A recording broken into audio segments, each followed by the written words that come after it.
You know, Phil, I don't know how you feel about this, but as far as Denver going into New Orleans and beating the Saints, this is not going to be easy, especially with what Gary Kubiak said this week about his young quarterback, Trevor Siemian.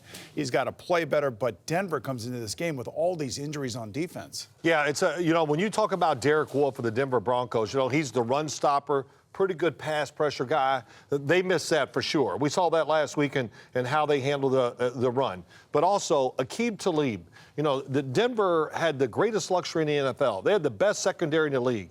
They had three guys that could cover any three receivers from the other team. With him out, that really puts them in a bind. And Kayvon Webster was out, too. So we'll see if either one of them can come back this week. But when you're facing New Orleans, and that pass offense, that's a big deal when you're missing defensive parts. When you think about a great secondary, and to go along with it is a great pass rush, now you have a double-edged sword, yes, which makes it really difficult for opposing quarterbacks to deal with. And that's why Drew Brees catches a little bit of a break this week. Plus, they're playing in New Orleans. Always a tough place to play.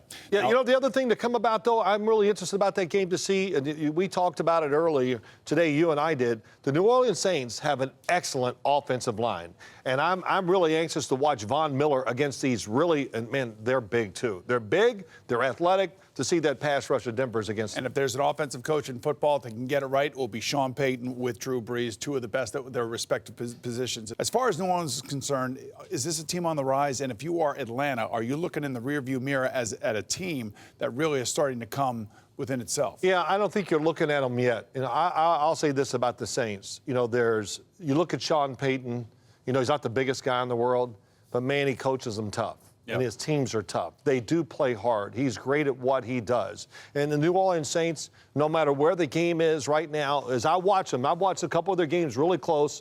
As you watch them, they could beat anybody, anywhere. But also you go, wow, they could find a way to lose those games too. Because they give up a lot of big plays on the defensive side. They just don't have the defensive firepower to hold teams down. So their offense has got to be sharp every single week to give them a chance to win.